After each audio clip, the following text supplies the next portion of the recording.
કે આપ વ્યસ્ત શેડ્યુલમાં પણ રહો છો, તો એ સમયે આ ગૌશાળામાં જે ગાયો છે, તો આશરે કેટલી ગાયો છે? અહીંયા આશરે 40 ગાયો છે.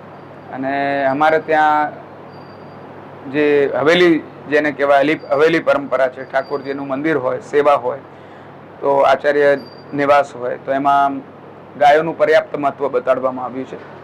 અને ગાયોનું પરિપાલન કરવું એ આ એક આનો અંગ છે પરંપરાનો. એટલે એ ક્રમ અહીંયા ચાલે છે. આના સિવાય બી અમારી મોટી ગૌશાળાઓ છે અન્ય ઠેકાણે. ત્યાં લગભગ 250 ગાયોનું સંરક્ષણ થઈ રહ્યું છે, સંવર્ધન થઈ રહ્યું છે.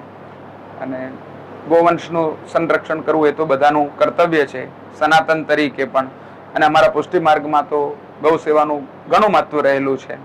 તો એની સાથે જ અમે જોડાયા છીએ. બીજી વસ્તુ કે અમે અગ્નિહોત્રી છીએ, એટલે કે નિત્ય અગ્નિહોત્રનો ક્રમ અમારે ત્યાં હોય છે. વૈદિક અગ્નિનું સંરક્ષણ થાય છે, યજ્ઞશાળા હોય છે, તો એમાં પણ ગૌનું પર્યાપ્ત મહત્વ છે.